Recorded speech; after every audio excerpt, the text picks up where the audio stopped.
Alors, il nous faudra juste une chaise pour le maire. Voilà.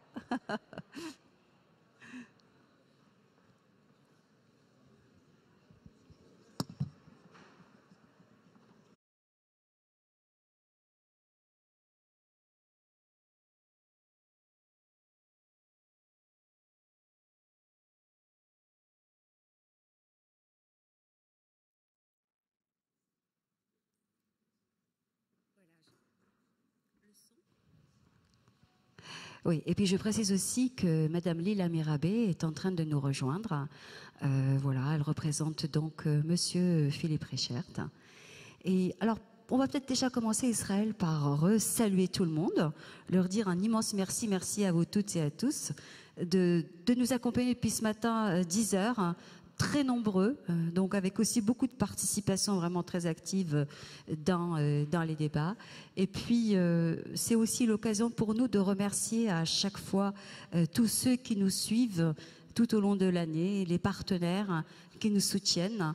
Et bien évidemment, il y a à la fois les collectivités, la ville de Strasbourg, l'Eurométropole, mais aussi la région, hein, ça s'appelle la région Alsace, Conseil régional d'Alsace, et tous les partenaires privés très nombreux, parce qu'aujourd'hui on a atteint quasiment c'est pas loin d'être à part égale avec les partenaires publics, dont la contribution d'entreprises telles que Boulevard des Productions, Stras TV, l'agence Matière Grise, Valblore, d'autres aussi qui nous ont rejoints comme Mieux Vivre en Alsace ou le Consulat général de Suisse. Un très grand merci aussi à ceux qui nous soutiennent depuis le début, c'est-à-dire la librairie Kléber, le Club de la Presse, ils étaient dans le projet hein, quand on l'avait initié en 2008, mais également l'Université de Strasbourg et puis les hôpitaux universitaires de Strasbourg et la faculté de médecine. Donc tout ça, ça constitue pour nous un immense vivier hein, pour les ressources que nous faisons venir au Forum de bioéthique, mais également dans la distribution de l'information. Voilà. Stras TV, je vous ai peut-être oublié, pardonnez-moi, mais c'est vraiment, le rapport est immense. Pourquoi? Parce que le Forum de bioéthique est devenu non pas seulement un événement, mais un centre de ressources d'information. Et grâce à toutes ces vidéos, les gens peuvent les consulter. Voilà, Israël Nizan, j'ai dit les partenariats. Même dans mes rêves les plus fous, je n'imaginais pas, en proposant à Roland Ries, voilà 7-8 ans, l'aventure de faire une réunion, une rencontre grand public sur la bioéthique, qu'un jour nous aurions de tels problèmes de place et que dans une salle tout au fond, des gens seraient assis par terre par centaines. C'est ce qui s'est produit cet après-midi, où à un moment nous avons été plus de 850, et donc ce qui montre qu'il y a un goût du public pour le forum qui est devenu très attendu du grand public, parce que c'est un endroit où justement des postures différentes, voire opposées, voire même contradictoires peuvent s'exprimer sans pour autant qu'on en arrive à l'invective et sans qu'on en arrive à l'irrespect. Et ça, je dois dire que c'est un peu grâce aux Strasbourgeois qui, même quand ils se lèvent pour poser une question, le font avec beaucoup de courtoisie et beaucoup de gentillesse. C'est observé par tous nos visiteurs, nos conférenciers des autres villes qui disent « mais quel bonheur de venir à Strasbourg au Forum de bioéthique où on peut enfin débattre ». Car je pense que nous vivons une période où le débat est manquant, où le débat peut se résumer à la banderole et au slogan, et où certains sujets difficiles, controversés, n'ont même plus la possibilité d'être débattus dans notre pays.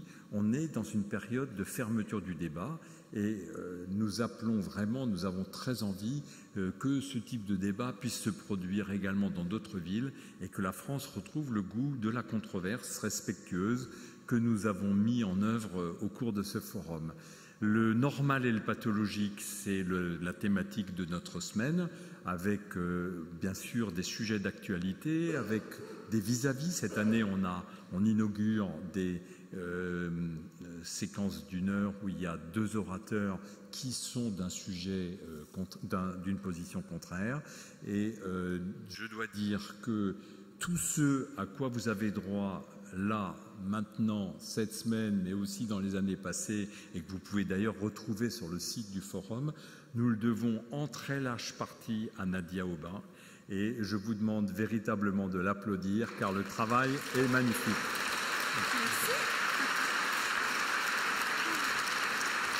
Merci. Merci à vous, parce que ce sont aussi des choses qui se construisent avec vous. Alors, juste rajouter aussi parmi nos partenaires, et d'ailleurs qui nous retransmettent sur leur site en live streaming, il y a également les dernières nouvelles d'Alsace, pareil depuis le début. Il y a rue 89 Strasbourg, j'ai dit pour Boulevard des Productions, j'ai dit aussi pour Stras TV. Et nous avons également en replay donc notre site internet, la chaîne YouTube et aussi Arte et Futur. Voilà. Alors nous avons, comme chaque année à cette occasion, et nous avons toujours l'occasion d'accueillir un certain nombre de personnalités et partenaires qui nous font toujours l'amitié et l'honneur d'être là. Voilà, c'est pour nous toujours des mots extrêmement encourageants, et leur présence est très encourageante pour nous. Et je commencerai par vous, Christophe Gauthier, qui est le directeur du CHU de Strasbourg, et tu sais qu'on utilise beaucoup le CHU de Strasbourg. J'aimerais aussi en profiter vraiment, il ne souhaitait pas vraiment apparaître, pour remercier aussi les Toulousains, donc le centre d'éthique, l'espace éthique Midi-Pyrénées qui est venu nous rendre visite, et tout à l'heure il y avait également celui de Bourgogne-de-Franche-Comté. Donc merci à vous de votre visite. On vous écoute, Christophe Gauthier. Merci, chère Nadia Aubin, cher professeur Nizan, mesdames et messieurs. Vous me permettrez d'abord de vous saluer tous et toutes dans vos qualités respectives en fonction de l'annonce républicaine qui a été faite, même incomplète, par le professeur Nizan, et ce qui permettra de gagner un peu sur ce quelques propos d'introduction. Je voulais vous dire d'abord le très grand plaisir qui est le mien de participer à vos côtés à l'inauguration de cette manifestation dont la renommée a largement dépassé les frontières strasbourgeoises. Et avant d'aller peut-être plus en avant sur mon propos, je voudrais m'attarder un peu sur le fait qu'une initiative de cette nature, elle est bien sûr permise et autorisée par la participation des institutions que nous représentons tous, mais elle est quand même le fruit de talents individuels. Et c'est à ce talent individuel, à ces talents individuels, que je voudrais rendre hommage, en rendant en particulier un hommage appuyé au professeur Israël Nizan, professeur Mandel, Nadia Aubin, qui effectivement, par la conjugaison de ces talents et de leur esprit d'initiative et d'entreprendre, ont permis la réalisation d'une manifestation de cette nature. Alors, cette manifestation, deux éléments que je souhaiterais évoquer rapidement. D'abord, le lien très fort qui existe entre les hôpitaux universitaires de Strasbourg et le Forum. Il ne s'incarne pas simplement dans le caractère bi-appartenant, si j'ose dire, du professeur Nizan, qui est en même temps président du Forum et en même temps l'un de nos plus éminents PUPH, mais aussi par ce lien très fort qui s'est créé au fil des années, qui permet à la fois une mobilisation importante d'intervenants en provenance des rangs des hôpitaux universitaires, et puis donc ce débat vertueux qui se crée autour du Forum. Donc c'est un lien très fort. Deuxième idée que je souhaiterais évoquer, c'est que ce forum est quand même le marqueur de ce qu'est un esprit très particulier qu'on trouve à Strasbourg, et j'oserais dire que l'on ne trouve peut-être qu'à Strasbourg. Et ça, c'est très important de souligner lorsque on arrive comme moi de la France de l'intérieur, et lorsqu'on découvre cet univers depuis quelques mois, ce qui est ma chance, on découvre effectivement ce concentré d'intelligence très fort qui fait que les liens qui se nourrissent de ce rapport entre nos institutions, entre l'université, entre les hôpitaux universitaires, entre la faculté de médecine, laissent une place tout à fait forte et indispensable au débat, et que ça caractérise vraiment, je crois, cet esprit qui est au plus profond des racines de ce que sont les acteurs de santé à Strasbourg. Donc ça, c'est tout à fait important. Pour conclure, je dirais que ce forum, finalement, qui mêle également les vertus d'une réflexion citoyenne, qui n'est pas simplement quelque chose de réservé aux experts, eh bien, c'est un registre dans lequel, aux hôpitaux universitaires de Strasbourg, nous nous reconnaissons bien, puisque, comme j'ai coutume de le dire, les hôpitaux universitaires de Strasbourg, c'est une alliance très forte entre une tradition qui puise aux meilleures sources de l'humanisme hospitalier et la plus grande modernité. Et ça, c'est quelque chose de très important de pouvoir avoir cette alliance entre les deux. Donc l'un ne va pas sans l'autre, évidemment. Pour conclure, je reprendrai peut-être à mon compte une des phrases de Canguilhem, qui disait qu'il n'y a rien dans la science qui ne soit d'abord apparu dans la conscience. Et ça, c'est important. Je pense que c'est sous ces auspices que je voulais souhaiter à tous et à toutes d'excellents débats et une excellente semaine strasbourgeoise. Merci. Merci à vous. Merci infiniment. Elle nous accompagne aussi régulièrement tout au long de l'année quand nous préparons le forum. Plusieurs établissements lycées d'Alsace, du nord au sud de l'Alsace. Et cette année sont présents parmi nous des élèves qui sont venus de Thonon-les-Bains. Donc merci beaucoup à Madame Vauper, leur enseignant, de les avoir ramenés, ils sont parmi nous. Et j'en profite juste pour vous dire que demain, donc les séances de demain, ne seront pas à Kléber, hein, elles sont là à partir de 10h. Ceci pour demain. Voilà, et nous allons maintenant vous écouter Jean Sibilia, doyen de la faculté de médecine, qu'on aura aussi l'occasion d'écouter en tant qu'intervenant au forum tout bientôt. Merci beaucoup Nadia. Je voulais remercier, bien sûr, il faut commencer par ça, les trois pères fondateurs, hein, Israël qui a été remercié, Jean-Louis et Nadia qui ont eu cette magnifique idée qui se développe maintenant depuis quelques années. Remercier aussi le public parce que c'est fait pour vous, vous le savez. Sans vous, ça n'existerait pas. Et l'engouement du public est un signal magnifique, digne de l'humanisme rhénan, en fait. Hein. C'est un peu l'esprit qu'on veut développer à Strasbourg. Et c'est tout à fait dans cet esprit-là que vous participez à ces débats, qui sont des débats animés. Je viens depuis quelques années, débats très animés, mais des débats qui posent de vraies questions, avec de la contradiction, c'est vrai, de temps en temps, mais je crois que c'est vraiment l'objet du débat. Et je crois que l'université est présente par sa faculté de médecine, parce que deux de nos membres les plus éminents, Israël et Jean-Louis, qui sont deux professeurs de la faculté de médecine, ont initié cette idée. Je trouve que c'est emblématique de ce qu'on aimerait faire dans notre université à Strasbourg, et le président Alain Berès le dira aussi, c'est que l'université doit être ouverte sur la société. Sinon, ça n'existe pas. C'est l'esprit même de l'université, d'avoir un esprit ouvert sur les problèmes de la société et pas seulement des micro-domaines qui sont des micro-domaines techniques. Donc on est là, et la médecine en premier lieu. Si la médecine ne s'y intéressait pas, qui s'y intéresserait? Parce qu'on est humaniste par essence, hein, quand on est médecin. Et je pense qu'on est vraiment là pour faire passer ce message très important pour vous. Pour conclure mon exposé, alors j'ai pas pu m'empêcher parce que je me suis dit le sujet est quand même vraiment incroyable. Hein. Normal ou pathologique? C'est quand même une sacrée question, quoi. Vous devez vous poser ça tous les jours. Hein. Je crois qu'il n'y a pas un être humain qui se demande est-ce que je suis normal, en fait, hein. C'est une question fondamentale. Et je vais essayer de vous rassurer avec deux exemples.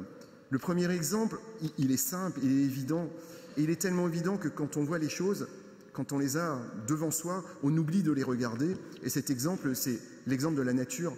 Quel exemple autre que la nature qui a créé plus de diversité, de biodiversité que ce qui nous entoure? Imaginez la couleur des papillons, la forme des reptiles. Tout ça, en fait, est une ode à la diversité, une ode à l'anormalité. Tout est anormal, en fait. Tout est anormal par si diversité. Et je pense que c'est un message fondamental de la nature. Au-delà de ça, le deuxième élément que je voulais partager avec vous, c'était ce que nous apporte la science, la biologie, la médecine. Et je voulais simplement ponctuer mon exposé par de très courts exemples qui m'ont marqué dans ma vie de scientifique. C'est un exemple, et je commence par ça, qui est un exemple génétique. Alors, il faut en parler puisque Jean-Louis Mandel est un éminent généticien. Vous savez que la génétique est morte, mais la génomique est née. Aujourd'hui, on est dans un monde où on sait que les gènes n'expliquent pas tout, mais c'est l'interaction entre les gènes et surtout l'interaction entre les gènes et l'environnement qui crée ou non la maladie et la normalité. Et vous avez un exemple magnifique de gène, un gène que vous connaissez peut-être, c'est un gène qui code pour une maladie du sang, une maladie hématologique qu'on appelle la drépanocytose, que vous trouvez surtout dans les pays africains. Donc le gène qui code pour cet élément est un gène qui code pour quelque chose d'anormal, de strictement anormal, puisque les enfants atteints de drépanocytose sont malades. Mais la drépanocytose, le gène de la drépanocytose a un effet vertueux, il vous protège contre le paludisme. Donc vous voyez bien un exemple où finalement un élément biologique anormal crée par un effet vertueux quelque chose qui corrige en fait une complication qui est une complication grave qui est la malaria. L'autre exemple que je voulais vous citer, j'allais dire c'est encore plus emblématique, à Strasbourg, le pays de Louis Pasteur, et j'ai relu ce week-end le Louis Pasteur d'Éric Orsena qui m'a rappelé en fait plein de choses concernant Pasteur, qui se lavait les mains 25 fois par jour et qui ne supportait pas le contact humain, qui avait peur des microbes. Pas lui qui a inventé le nom, c'est Littré qui a inventé le nom de microbe. Mais comment a-t-on craint les microbes depuis un siècle et demi, alors qu'aujourd'hui, à l'heure du microbiome, et c'est un sujet peut-être qu'on évoquera jeudi, aujourd'hui on sait que les microbes sont nos amis.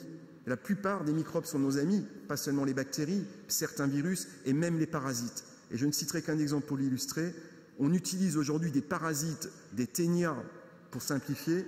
on prend les œufs des ténias pour traiter des maladies inflammatoires comme la sclérose en plaques. Donc le parasite traite l'homme par des vertus anti-inflammatoires. Là aussi, vous voyez, on passe si vite du pathologique au non pathologique, la frontière est extrêmement ténue.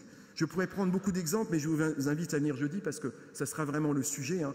Comment passe-t-on du pathologique du non pathologique au pathologique, hein, cette frontière si tenue. Je pense que c'est vraiment un sujet fondamental qui s'interroge sur nous-mêmes et sur ce qu'on est dans notre monde et les interactions qu'on a avec notre monde. Et je pense que c'est ça la vertu de ce forum, c'est de s'interroger sur soi-même et sa place dans notre société et créer en fait des mouvements comme être à la gloire de la biodiversité, comprendre les différences. Je pense que c'est vraiment la vertu de ces colloques auxquels vous allez assister toute la semaine. Donc merci d'être présents. J'espère que les orateurs, les 130 orateurs seront à la hauteur de vos attentes. En tout cas, on est là pour vous transmettre des messages et venez nombreux. On sera très heureux, tous très heureux de vous donner un peu d'enthousiasme et de passion. Donc merci à tous et bonne semaine à tous. Merci.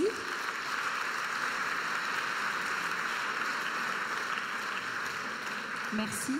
Alors, je voudrais juste préciser que monsieur le recteur devait être là, il n'a pas pu venir et il transmet ses excuses, mais il est représenté par madame Joëlle Pugin, inspectrice pédagogique régionale.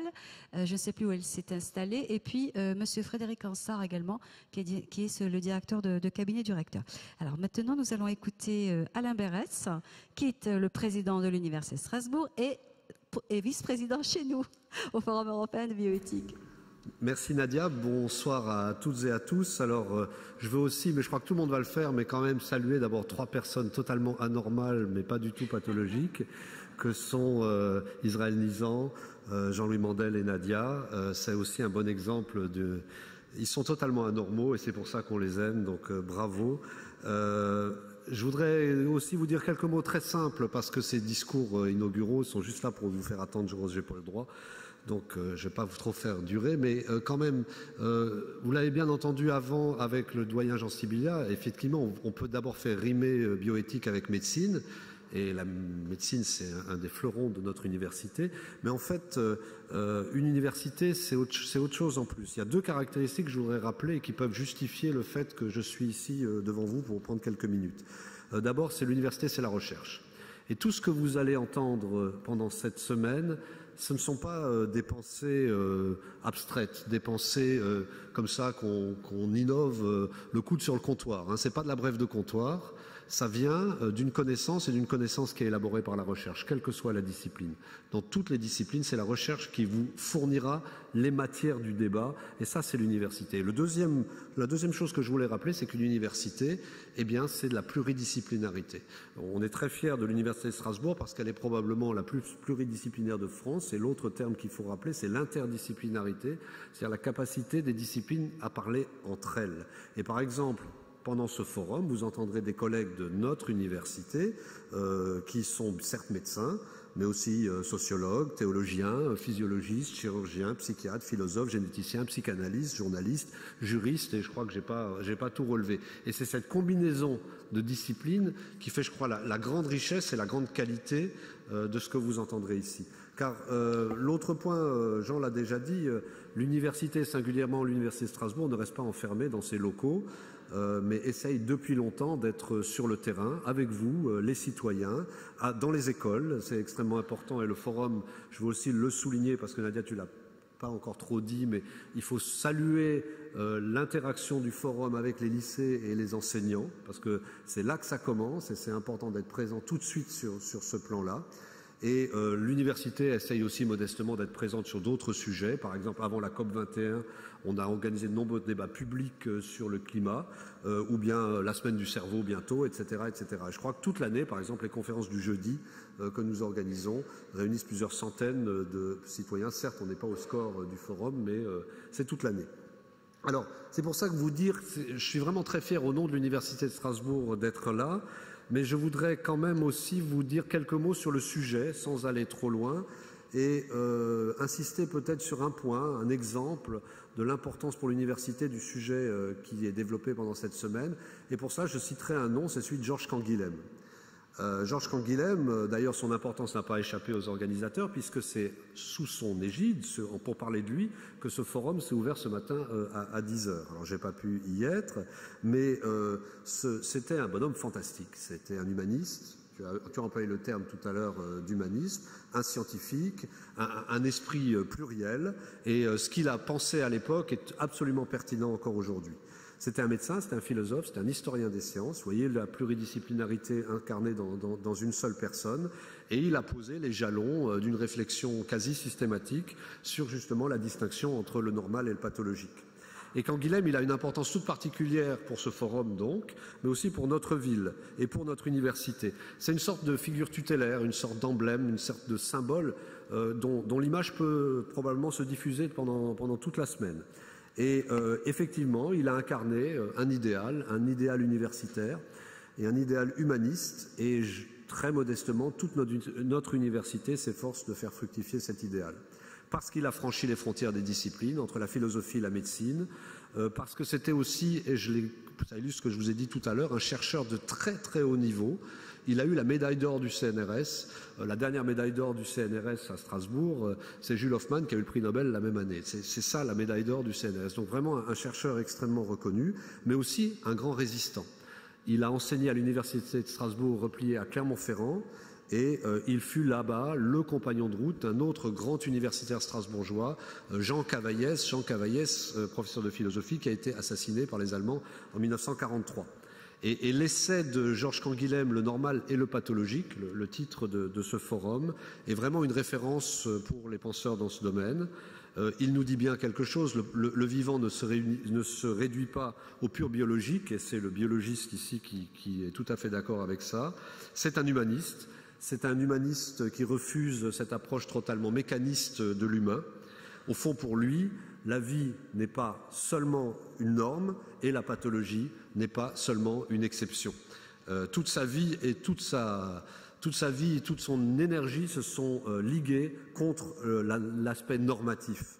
Et nous savons encore récemment ce que les idéologies normatives produisent comme monstruosité. Et j'ai une petite citation de Merleau-Ponty qui disait, et je crois que c'est parfaitement d'actualité, l'idée de l'homme sain est un mythe proche des mythes nazis.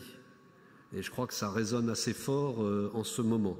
Et nous avons un amphithéâtre à l'université qui est dédié à Jean Cavaillès, donc le compagnon de route de Canguilhem.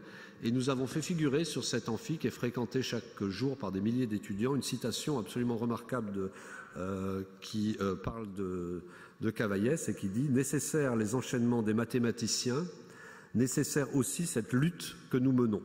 Et je crois que c'est ça qu'il faut se rappeler des universitaires strasbourgeois, comme Georges Canguilhem, comme Jean Cavaillès ou comme Marc Bloch. Ils nous ont appris à penser l'homme dans cette dimension totalement irréductible, dans une dimension intouchable. C'est aussi grâce à eux que l'université de Strasbourg a su résister en 1943, et c'est aussi grâce à eux que nous avons collectivement et peut-être individuellement su résister dans l'année tragique qui vient de s'achever, et j'espère que c'est aussi par leur exemple que nous saurons résister dans l'avenir. Et donc, chers amis, vous le voyez bien, cette éthique que vous allez célébrer, que vous allez pratiquer pendant une semaine, c'est aussi une manière de se prémunir contre la pensée totalitaire, de se prémunir contre tout ce qui va menacer l'humain et de tout ce qui va menacer la vie, tout simplement. Et l'éthique s'enseigne, certes, et elle s'enseigne à l'université, mais c'est avant tout une manière d'être debout. Et c'est une manière d'être debout et de tenir notre rang dans ce monde. Et je crois que c'est aussi une des vertus de ce forum, c'est de nous rappeler ces enseignements au quotidien. Et c'est bien dans cet esprit de construction, de progrès, mais aussi de confiance, je reprends ce que tu as dit Jean tout à l'heure, de confiance que je voudrais au nom de l'Université de Strasbourg, et l'Université de Strasbourg qui est votre université, vous souhaiter un très très beau et très joyeux 6e forum. Merci.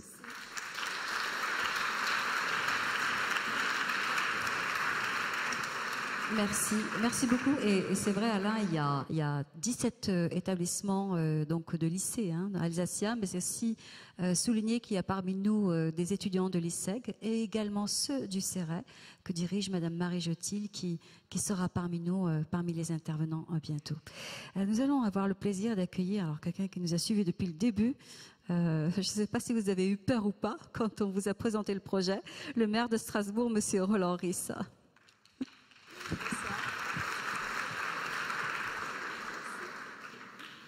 Merci beaucoup, Monsieur le Préfet, Monsieur le Président du Forum Jean-Louis Mandel, Monsieur le Vice-président, mais qui est aussi au four et au moulin depuis le début, le professeur Nizan, mon ami Israël, et puis Nadia Aubin, cheville ouvrière, on peut le dire, du Forum depuis le début. Mesdames et Messieurs les représentants des autorités scientifiques, mes chers collègues élus, Mesdames et Messieurs, c'est évidemment un très grand plaisir pour moi de venir ici inaugurer ce Forum européen de la bioéthique, 6e du nom, et légèrement décalé. L'inauguration est légèrement décalée parce que ça a commencé déjà aujourd'hui. Et ça a commencé très fort, m'a-t-on dit, à 10 heures. Voilà. Donc c'est un moment fort de l'année à Strasbourg, placé en début d'année comme pour bien la commencer en quelque sorte. Je dois vous dire que j'ai quitté le conseil municipal de Strasbourg pour venir ici. Merci. Je me sens pas mal au conseil municipal, mais je me sens bien ici aussi. C'est plus apaisé ici, non? On va dire ça en termes choisis. Voilà, il y a quand même davantage de matières premières intellectuelles et de respect de l'opinion différente. J'essaye de faire ça à mon conseil municipal, mais je n'y arrive pas toujours. Bon, voilà. Mais si vous voulez l'applaudir, allez-y, vous ne retenez pas. Hein. J'ai mon premier adjoint qui préside, j'ai toute confiance en lui. Donc je suis très heureux d'être là.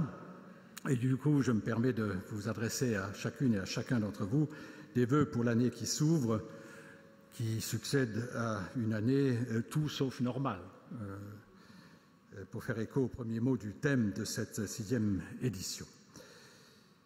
Merci, cher Israël, merci, cher Nadia, merci, cher Jean-Louis Mandel, de vous être investi depuis le début, avec autant de conviction, avec autant de motivation, avec autant de dynamisme pour développer en l'espace de quelques années cet extraordinaire projet de forum.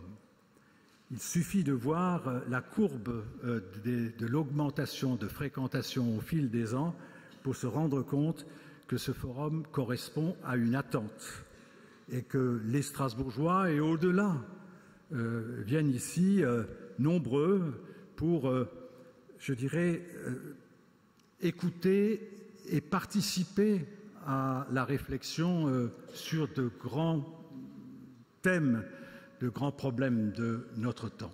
Et je crois que c'est ce qui caractérise votre forum. Et je vous en remercie parce que je me souviens de l'époque, mon cher Israël, où nous en avons parlé, c'était avant 2008, et tu m'avais dit, il faut le faire, et il faut le faire à Strasbourg. Je crois que tu avais parfaitement raison et la fréquentation d'aujourd'hui montre que cette intuition qui a été la tienne et que j'ai immédiatement relayée était la bonne. La ville de Strasbourg est donc fortement engagée dans ce forum depuis son origine, car cette initiative originale propose à un large public une offre de grande qualité et d'une nécessité évidente aujourd'hui. Je crois qu'on peut le dire, à travers ce Forum européen de la bioéthique, Strasbourg est identifié aujourd'hui comme le centre de référence et d'excellence en matière de réflexion et de débat autour des questions sociétales majeures liées à l'accélération des connaissances et des applications des sciences du vivant. C'est donc une aventure autour de l'homme qui s'enracine à Strasbourg, capitale de l'Europe des droits de l'homme, je le rappelle, poursuivant ainsi la tradition de l'humanisme rhénan qui est né ici même dans la vallée du Rhin supérieur au XVe siècle. Et je crois qu'il faut souligner le rôle historique et pionnier du Conseil de l'Europe installé dans notre ville dès 1949, 4 ans après la fin de la Deuxième Guerre mondiale, et qui a été le premier à se doter d'instruments juridiques internationaux pour garantir la dignité et l'intégrité de l'être humain. Ce projet est parfaitement en phase donc avec la vocation de ville de débat et de dialogue de Strasbourg qui se fond en quelque sorte avec sa vocation de capitale européenne.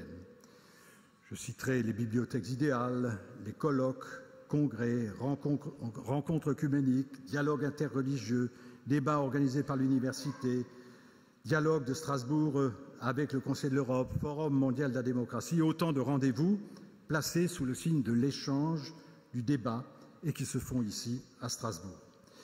Et à propos de la thématique du forum de cette année, votre thème, cela a été dit, est un emprunt volontaire et parfaitement revendiqué au maître ouvrage du philosophe Georges Canguilhem, Le normal et le pathologique, dont on fête cette année le cinquantenaire de la publication.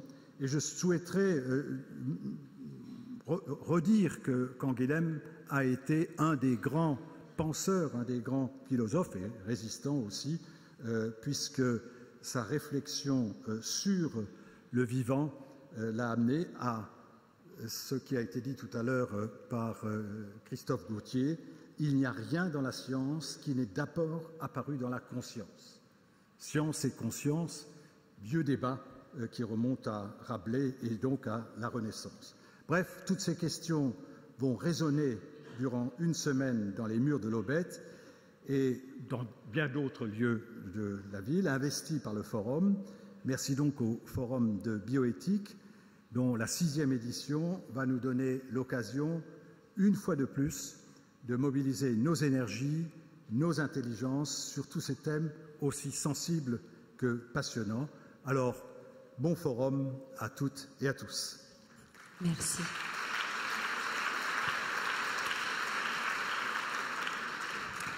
Merci. Alors, juste sur le rapport de Canguilhem à Strasbourg, il est vrai que ce matin, nous avons ouvert avec une séance autour de Canguilhem, mais vraiment pas plus que ça en indication, et pourtant il y avait un monde fou. Et Jean-François Bronstein, qui est le spécialiste de la pensée de Canguilhem, a vraiment énormément débattu de cela. En fait, il a mis l'accent sur ce rapport-là avec Strasbourg. Alors, nous avons aussi cette année le plaisir d'accueillir Robert Herrmann, qui est le président de l'Eurométropole. Donc, Robert Herrmann, bonsoir. Bonsoir, je voudrais saluer les professeurs Mandel et Israël Nizan, saluer Nadia Loubin. Mesdames et messieurs, je vais faire une synthèse de ce qui était mon discours initial pour dire que je suis extrêmement heureux et que je veux vous féliciter pour favoriser un tel débat et de l'ouvrir ainsi au public. Merci pour en avoir fait un magnifique événement international, pour conforter ainsi la place universitaire et de recherche de Strasbourg. Et puis, c'est un joke qu'on échangeait tout à l'heure avec M. Sibia, mais merci aussi de nous permettre une fois de plus de dépasser ce qui caractérise trop souvent notre territoire dans l'Outre-Vosges, les 3 C, la cathédrale, la choucroute et les cigognes, et de permettre à notre territoire d'être marqué par la modernité, par la tolérance et par l'excellence. Très bon forum. Merci.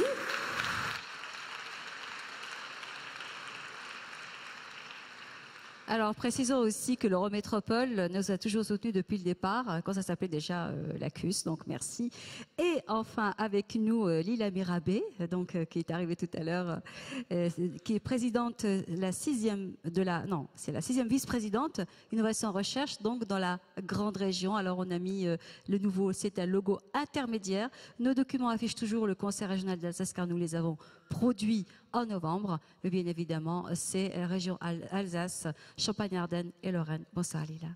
Bonsoir Nadia. Mesdames et messieurs, je pense que les salutations ont été faites et que mes collègues savent à quel point je peux généralement respecter le protocole. Donc mes salutations s'adressent également à elles et à eux. Que vous dire ? On a passé une journée un tout petit peu compliquée aujourd'hui dans la grande région Alsace, Champagne-Ardenne-Lorraine, puisque c'était la première fois que l'ensemble des élus de cette très grande région, donc les 169, se réunissaient. Et en réalité, si je n'étais pas là, j'aurais été quand même totalement dans une journée du pathologique. Et je peux vous dire que la pathologie porte parfois des résonances qui peuvent nous effrayer quand il s'agit d'être dans un temple de la démocratie. Entre le normal et le pathologique, où je passais ma journée, je me suis dit, est-il bien normal, lorsque l'on est élu, d'assister de cette manière-là et de participer à un débat où, en réalité, les mots de notre démocratie, peut-être une forme de déchéance programmée de nos valeurs ou de notre conscience, viennent, de cette manière-là, s'échouer au pied, finalement, de nos institutions.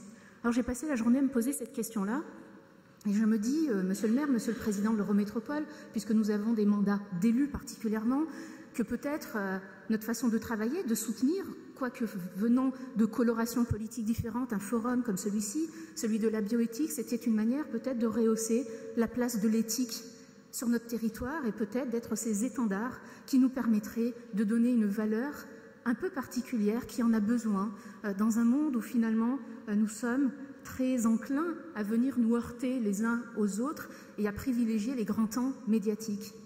Donc j'ai assisté aujourd'hui à ce que moi j'appelle le non-sens. Kant disait il existe parfois une forme de paresse de la raison.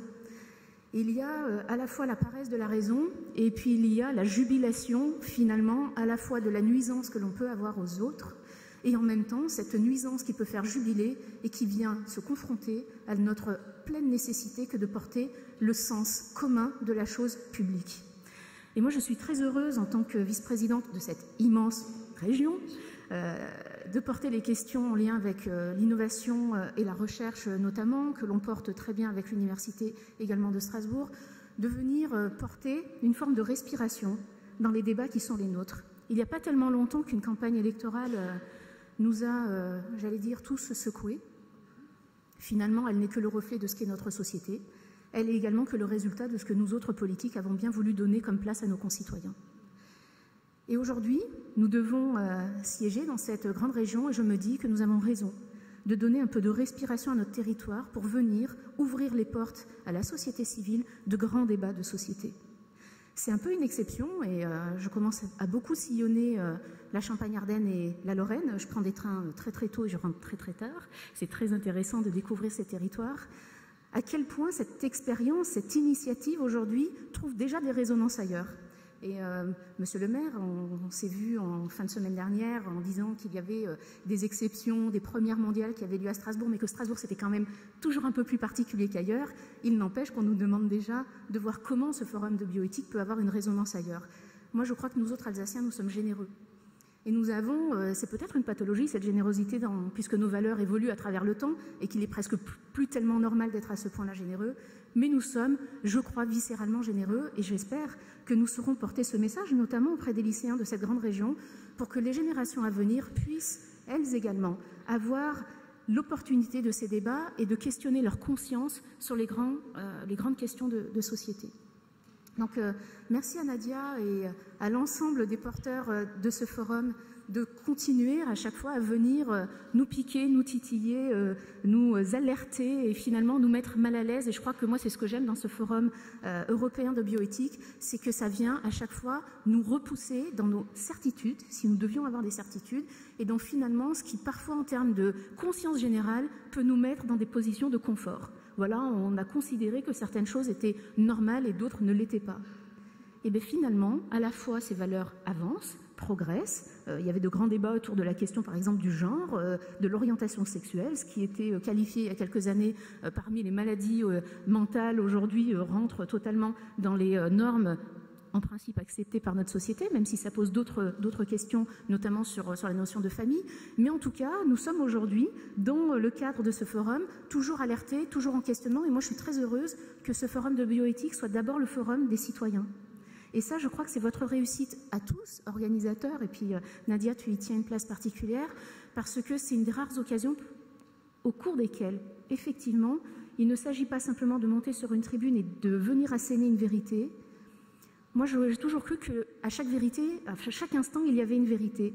Et que finalement, d'être accompagné par ces concitoyens qui, à un moment, nous donnent une responsabilité, c'était une chance, une respiration, que de sortir de nos rythmes effrénés et de ces concurrences qui font à ce point-là des fois notre démocratie. Donc merci d'avoir porté le sujet du normal et du pathologique.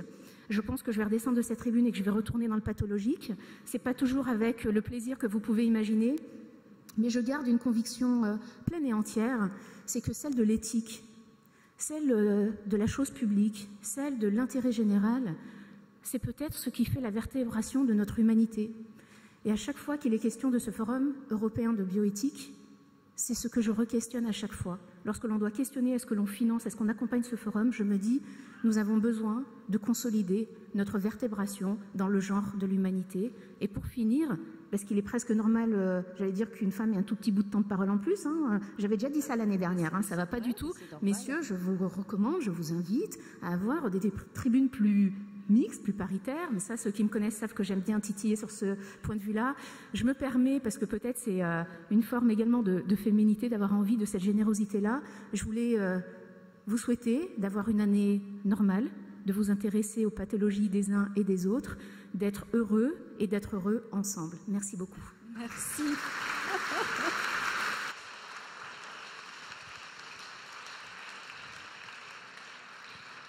Voilà, merci beaucoup Lila, merci beaucoup.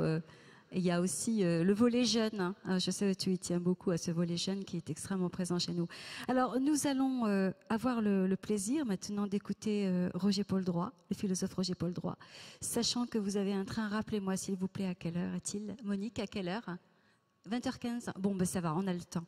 Donc, on va vous écouter avec plaisir. Voilà, avec un immense plaisir. Merci. Je tiens d'abord à remercier les organisateurs, Nadia Aubin, le professeur Israël Nizan et Jean-Louis Mandel, de m'avoir invité à vous parler aujourd'hui et je vous remercie d'être si nombreux.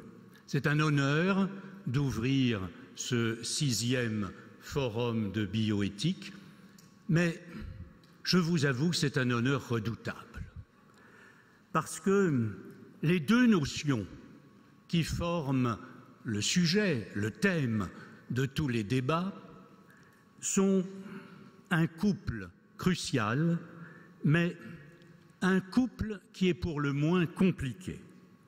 Ce couple, le normal et le pathologique, il est ancien, et on pourrait s'imaginer qu'il est d'abord presque sans histoire, du moins tant qu'on n'y a pas réfléchi vraiment. Parce que on pense, et c'est normal, que normal et pathologique recouvrent plus ou moins sans difficulté majeure d'autres oppositions usuelles. Par exemple, santé et maladie, ou bien état naturel et dénaturation, ou encore fonctionnement-dysfonctionnement. Or, ça n'est pas vraiment le cas.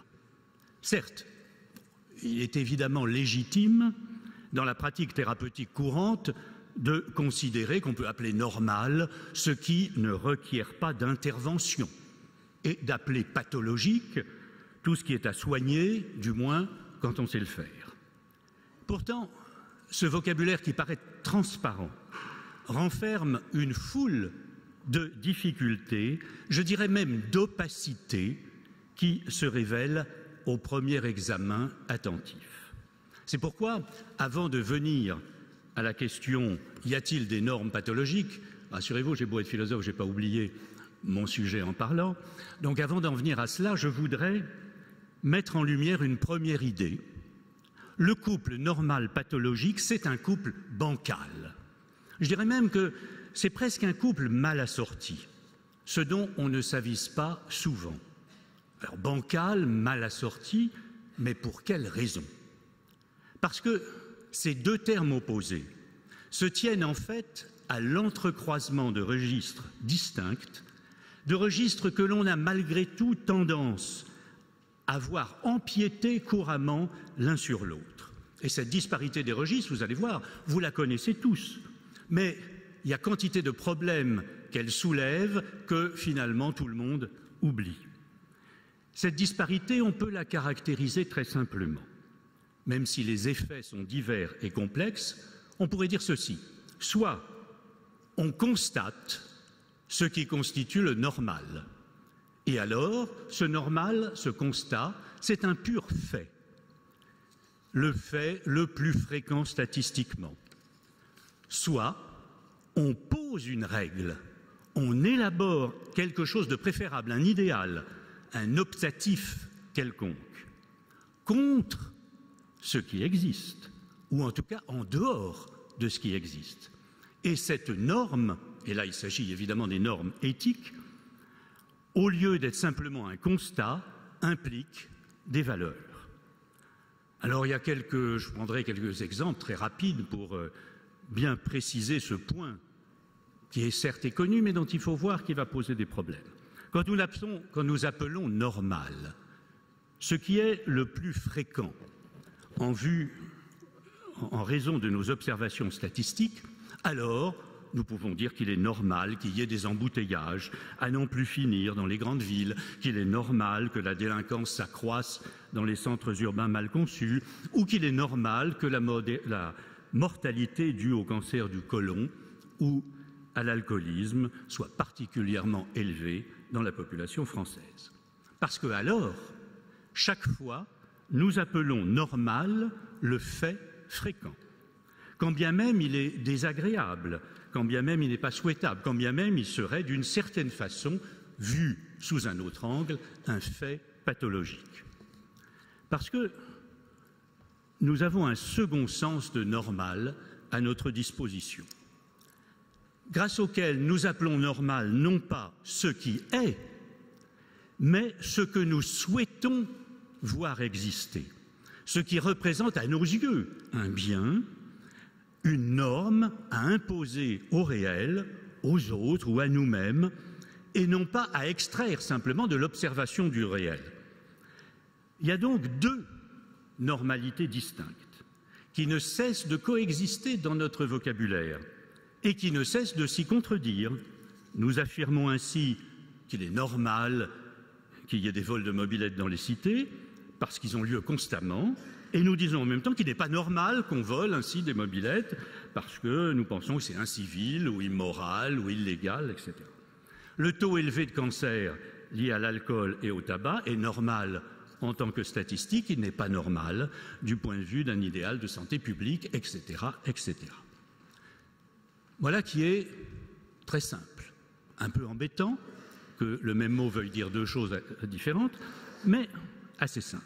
Mais cette différence de registre, elle a bien d'autres effets qui, eux, deviennent de plus en plus complexes. Parce que le glissement de la norme statistique vers la norme préférable, il est au cœur, ce glissement, de la pensée et de la pratique médicale. Ah, vous venez à mon secours. Voilà, j'ai besoin. Merci beaucoup.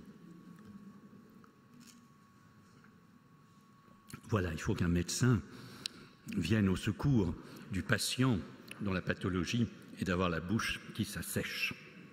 Merci, Israël. Alors, ce glissement de la norme statistique vers la norme préférable, je disais qu'il est au cœur de la pensée et de la pratique médicale. Il est au cœur même de la définition de la santé. Il est au cœur aussi des usages bioéthiques de l'opposition entre normal et pathologique. Un exemple banal de ce glissement, du statistique vers le préférable. Vos analyses biologiques, vous recevez du labo, analyse de sang ou d'urine. Maintenant, à chaque fois, la norme statistique est indiquée et votre écart éventuel à cette norme, en plus ou en moins, peut être considéré comme pathologique. On vous dira que vous avez trop de ceci, pas assez de cela, et en raison évidemment de ce qu'ont enseigné des expériences sur les pathologies liées à cette hypo ou à cette hyper, vous avez telle ou telle sorte de risque. Vous êtes dans une pathologie constatée, statistique, qui sera réelle ou virtuelle selon les cas. Est-ce que vous êtes pour autant malade? Je crois que ça n'est pas sûr du tout. Vous pouvez absolument ne rien éprouver qui ressemble à un état de maladie. Et on a rendu hommage ce matin même, et j'en suis profondément ému et heureux, à Georges Canguilhem.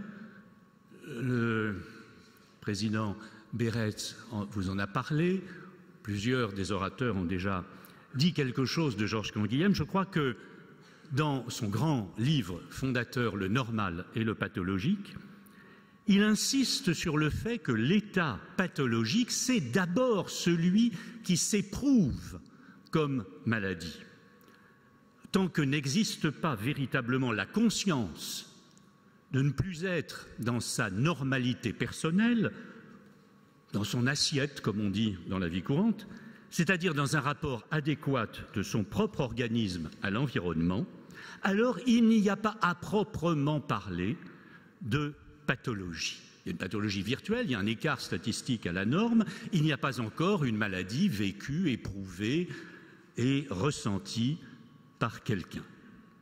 À partir de quand une statistique médicale fournit-elle une norme de la santé? À partir de quand donne-t-elle un critère pertinent de pathologie? Je crois que rien n'est moins simple que de faire la lumière sur ces questions. Le passage de l'un à l'autre, de ce qui est constaté normalement à ce qui est préférable comme état de santé, est extrêmement complexe.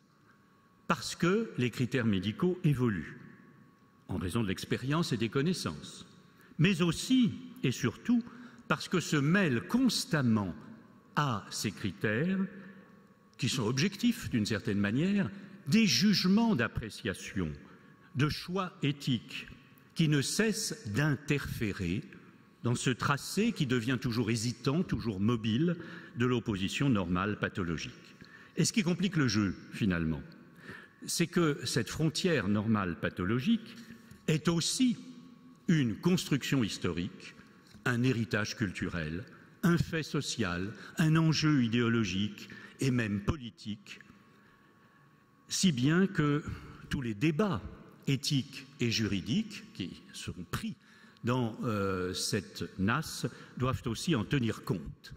Si ce couple est bancal, c'est finalement parce qu'il est impur, je veux dire surdéterminé, multifactoriel.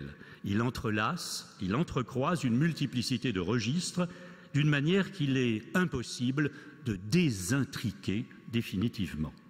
Alors, cette intrication constante, il faut la garder à l'esprit. Et dans les réflexions que nous avons à mener, en particulier dans la construction de normes bioéthiques.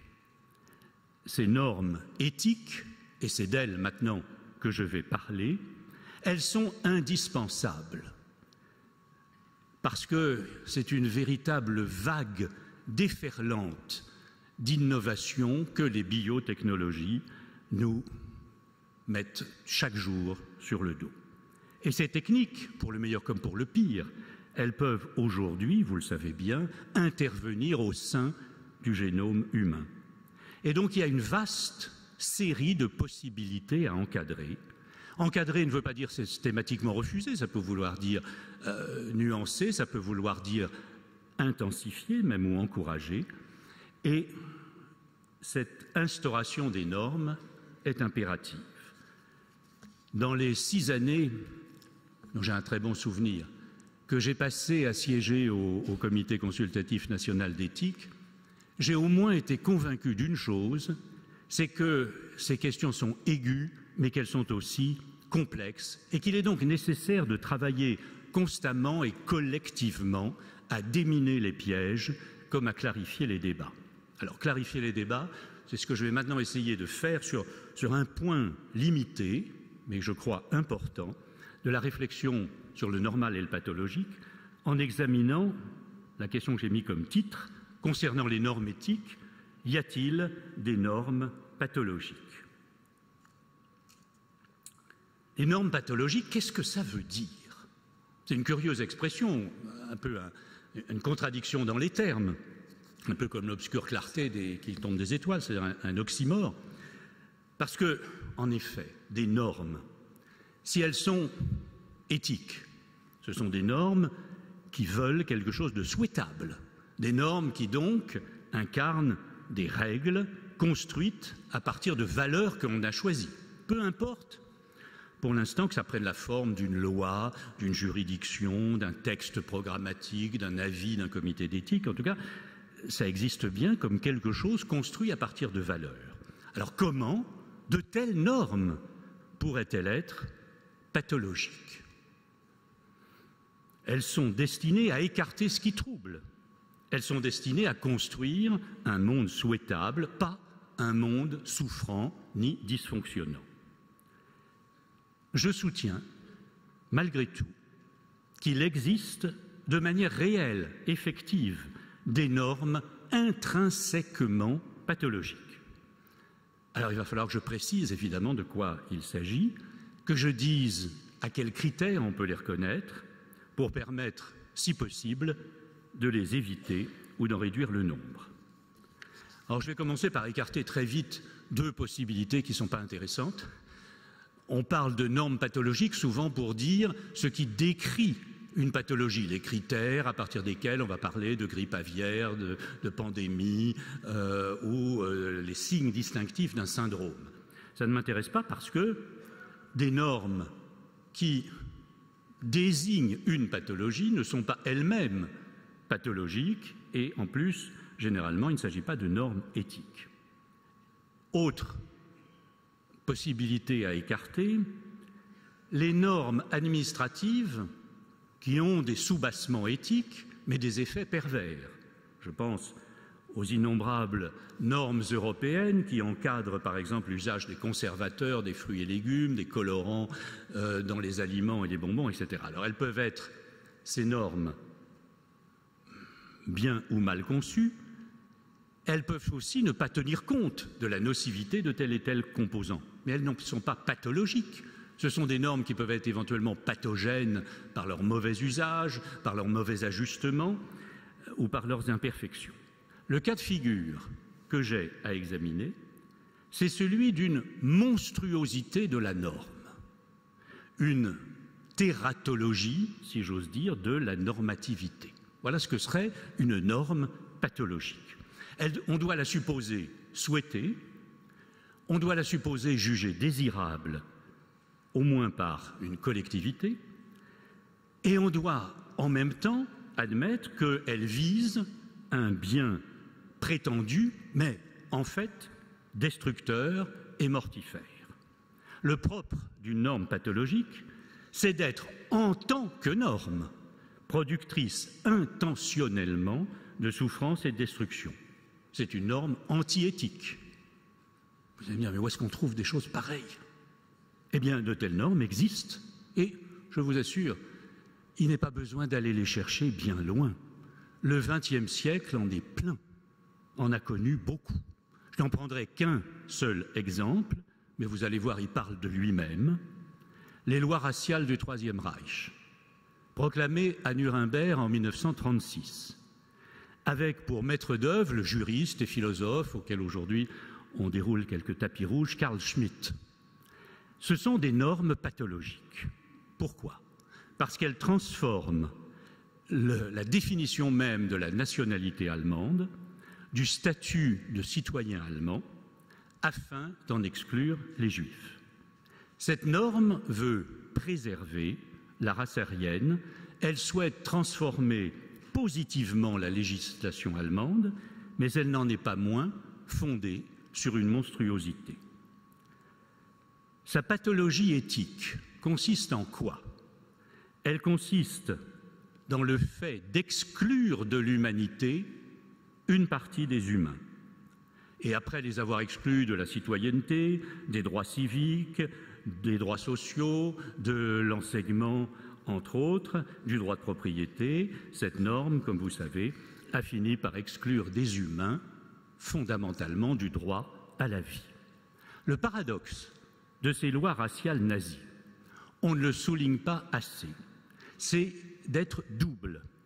Il s'agit d'une part de semer la mort au nom de la vie, au nom de la vie nordique, comme on disait sous le Troisième Reich, au nom de la biologie aryenne, contre la supposée décadence ou souillure d'une non-vie qui serait la vie juive. Il s'agit aussi, d'autre part, de faire triompher la vie comme norme contre la loi.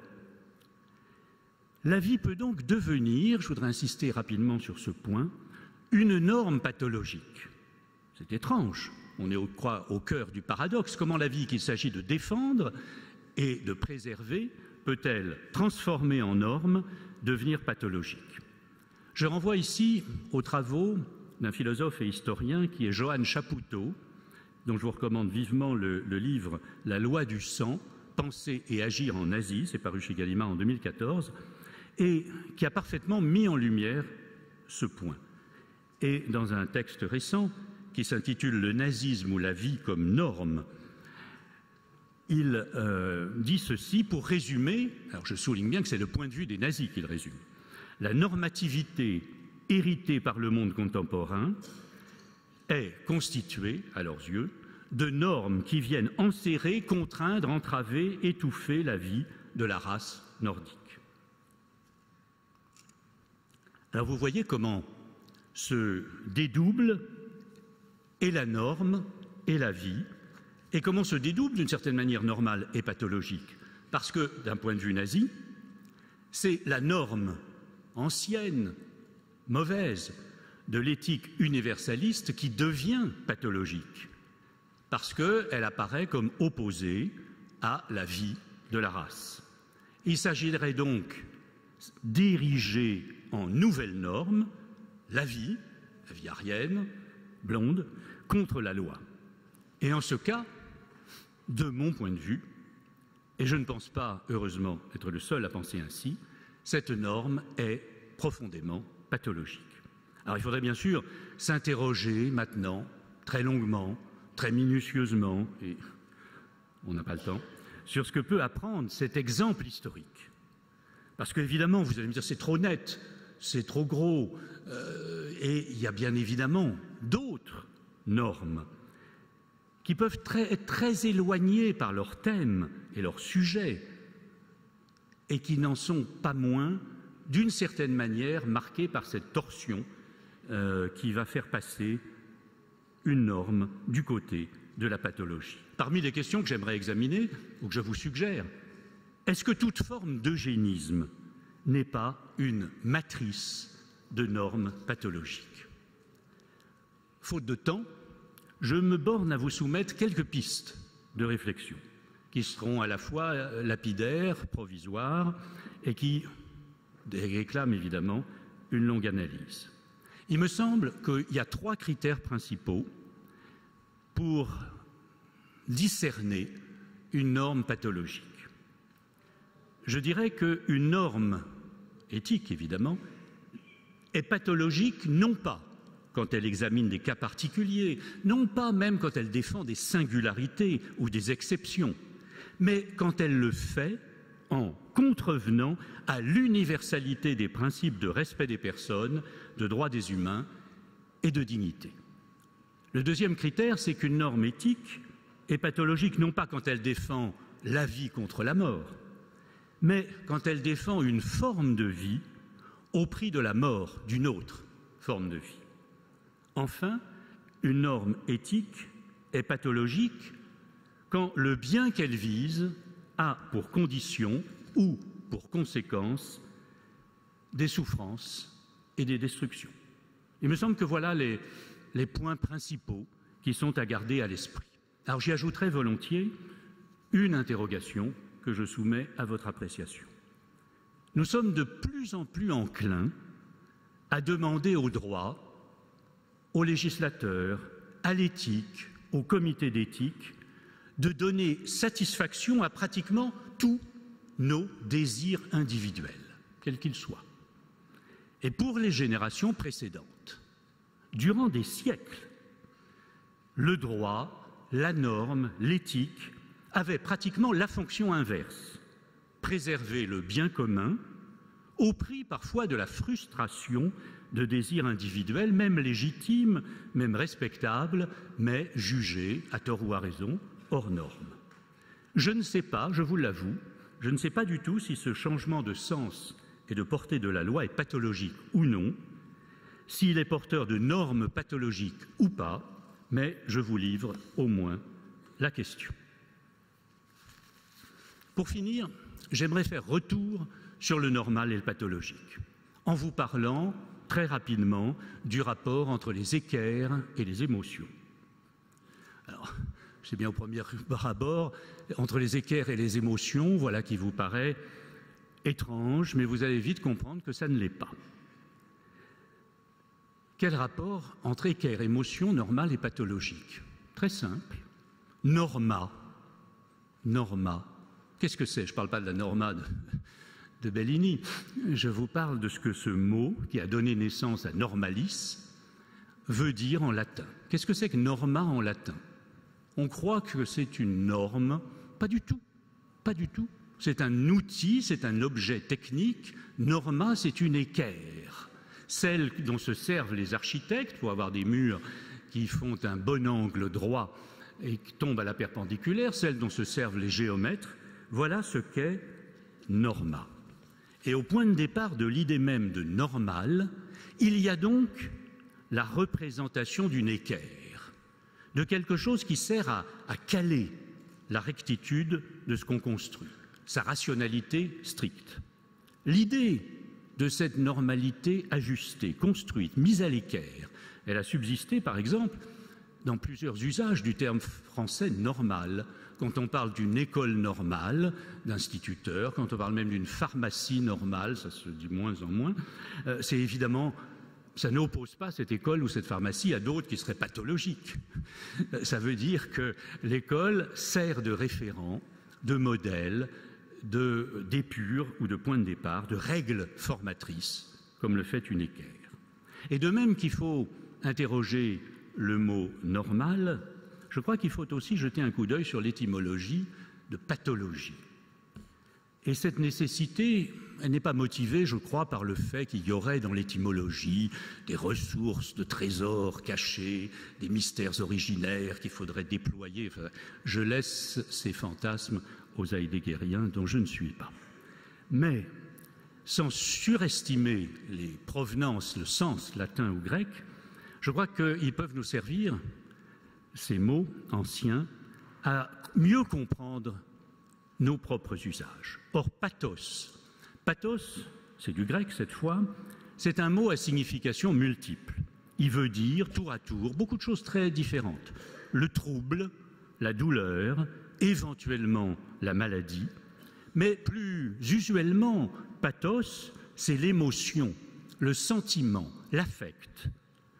Pour les Grecs, l'amour, la haine, la joie, la tristesse, tout ça, ce sont des pathoïs, tout simplement ce qu'on appelait classiquement des passions.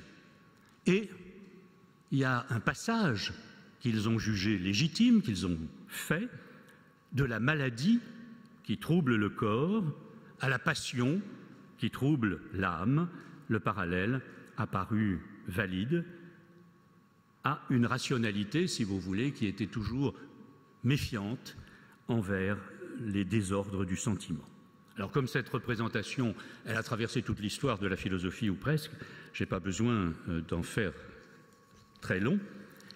Juste au passage, il me semble que raison, passion, c'est une autre façon de dire normal, pathologique dans le vocabulaire de la philosophie classique. Je terminerai en me demandant quels usages nous pouvons faire dans ce forum, mais plus généralement dans nos réflexions et dans nos vies, de cette équerre, norma, et de ces émotions, pathos. Il me semble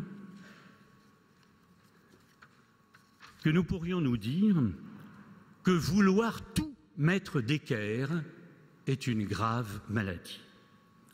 Elle a porté, on en a parlé tout à l'heure, déjà des noms différents.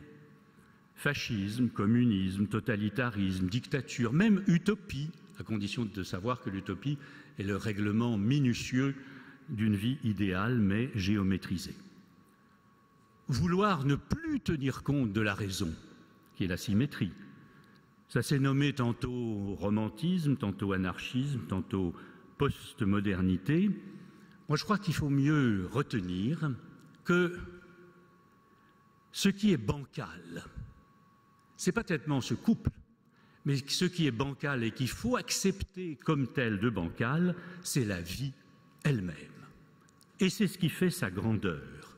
Parce que les angles droits, vous l'avez remarqué, sans doute, il suffit d'ouvrir les yeux, ça n'existe pas dans la nature.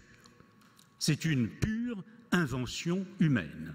Une invention qui est tout à fait utile, évidemment, qui permet beaucoup, mais dont je ne suis pas sûr qu'il faille rêver de l'imposer partout. Surtout, il nous faut éviter, si nous voulons éviter des normes pathologiques, de croire que nos préférences du jour constituent des normes éternelles, naturelles et fixes. Or, c'est presque toujours le travers dans lequel tombent les normes. Elles sont culturelles, évidemment, mais elles se prennent toutes, toujours, pour des faits de nature. Et du coup, quand elles se modifient, elles pathologisent ce qu'on trouvait normal hier. Je pense par exemple, si on voulait donner juste une illustration très rapide de cela, je pense à ce que Michel Foucault a mis en lumière dans les variations depuis la Renaissance jusqu'à l'âge classique envers les fous et le regard que l'on porte sur eux. Au temps de Bruegel, on jugeait normal que les fous fussent nomades, joyeux, inspirés, insolents, itinérants. Et puis ils ont été, c'est l'âge classique, enfermés, pathologisés et bientôt psychiatrisés. Alors est-ce qu'il faut en conclure que le normal d'hier va devenir le pathologique de demain et que ce qui est jugé pathologique aujourd'hui a des chances d'être normal à l'avenir? Ce serait trop vite et trop simplement conclure. Parce que si on étend systématiquement le relativisme, on va trouver pathologiques toutes les normes. La question centrale, c'est donc celle de la frontière. Et c'est une frontière en équilibre instable entre normal et pathologique. Une frontière mobile, à la fois légitime, mais en perpétuel débat. Et c'est bien de cela que vous allez débattre, et vous avez déjà commencé, au cours de ce forum. Alors, comme vous l'avez constaté, il ne s'agissait pas pour moi de clore les débats. Il s'agissait évidemment de les ouvrir, en rappelant, somme toute, c'est la seule chose que je veux dire, que toutes ces questions et tous ces débats sont à la fois complexes, subtils, multidimensionnels et interminables. Donc, il y aura des milliers de forums européens de bioéthique. Parce que si les réflexions, et d'ailleurs si les réflexions bioéthiques étaient simples, si elles étaient aisées à résoudre, si elles étaient dépourvues de problèmes, je crois qu'elles ne seraient tout simplement pas intéressantes du tout. Et que vous ne seriez pas là, et que ce forum européen ne serait pas le 6e. Bref, la complexité de ces notions n'est pas pathologique, elle est assez normale. Je vous remercie de votre attention.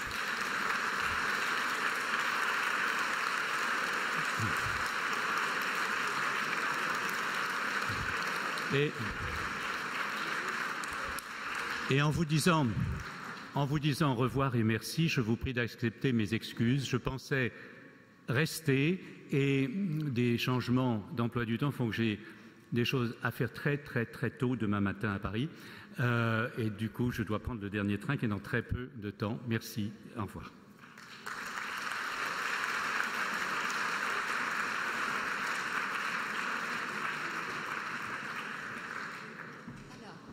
Du son. Je dois juste préciser que l'intervention de Roger Paul Droit, vous pouvez la retrouver, on pourra la retrouver sur notre site internet, voilà, à partir de demain. Et nous allons à présent, et merci vraiment infiniment, je crois que ça fait vraiment beaucoup de bien d'entendre cela aussi.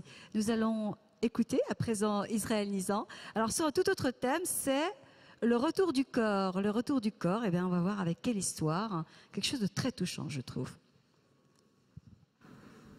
Merci à tous.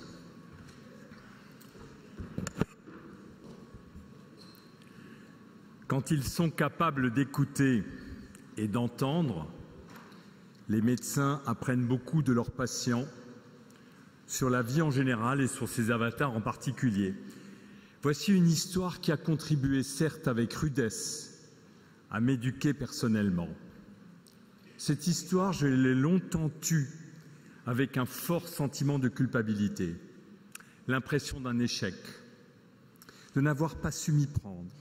Je ne savais ni lire ni interpréter ce qui était arrivé, encore moins en tirer une leçon. Je me disais que j'avais sûrement commis une erreur. Comme il y a prescription, la voilà. En 1981, un collègue de Bruxelles me demanda de bien vouloir recevoir le plus rapidement possible une de ses patientes âgée de 41 ans, médecin, chez laquelle il venait de découvrir au cours de sa 4e grossesse une trisomie 21 de son fœtus. Il souhaitait que je vérifie par une méthode rapide ce diagnostic pour qu'il n'y ait aucun doute résiduel et que je fasse moi-même l'interruption médicale de la grossesse si le diagnostic se confirmait. Cette femme avait refusé, pour des raisons religieuses, le diagnostic prénatal facultatif qui lui avait été proposé. Elle était catholique pratiquante. Au cours d'une échographie de contrôle en milieu de grossesse, il avait découvert fortuitement une malformation du cœur, souvent associée à la trisomie 21.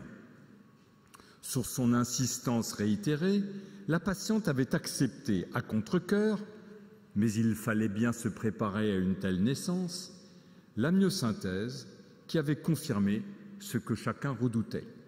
Son enfant était atteint de cette maladie grave et incurable qu'est le mongolisme.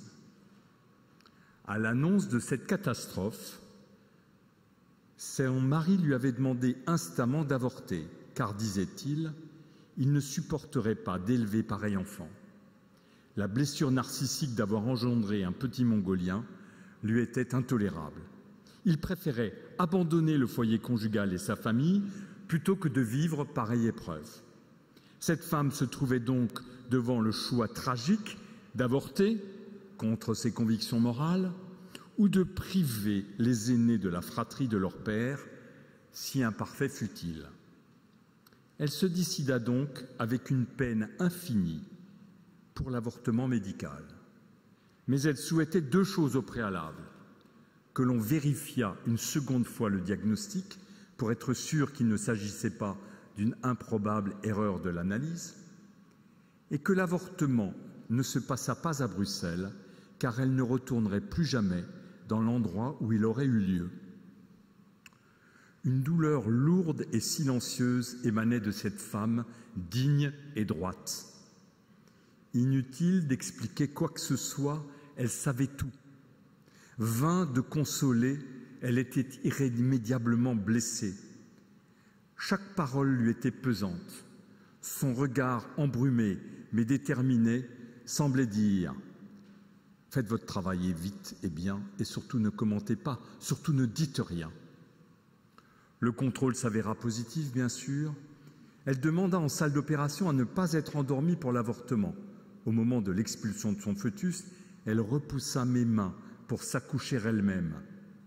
Puis elle enserra immédiatement son enfant de 300 grammes encore un peu vivant dans ses bras pour lui parler à voix basse et l'inonder de ses larmes. Dans un tel moment d'intimité, il me parut indispensable, par pudeur, de la laisser seule quelques instants. Quelques minutes plus tard, elle était toujours dans la même position. Elle fut donc transférée ainsi dans sa chambre avec son fœtus décédé dans les bras. 1 heure plus tard, elle était toujours dans la même position, dans son lit, et ceci ne changea pas jusqu'au début de l'après-midi. À chacune de mes visites inquiètes, son regard triste et dur m'intimait le silence. Même les gestes de compassion n'étaient pas les bienvenus. Je souhaitais prendre la dépouille de son fœtus, il n'en était pas question. En milieu d'après-midi, elle se rhabilla et, devant ma volonté de faire suivre au fœtus le chemin habituel et obligatoire vers les pompes funèbres de tout cadavre humain, elle sortit de la chambre avec son fœtus emballé dans un lange et dans ses bras et s'en alla vers chez elle, à Bruxelles, en me disant en guise d'adieu : « Qui peut me dire ce que j'ai à faire de ma vie et des miens ?» Apprentissage dans la rudesse, disais-je, de ce qui peut se passer aujourd'hui autour du corps d'un fœtus, qui fait désormais partie des représentations maternelles et familiales comme un enfant à part entière, quel que soit son âge gestationnel.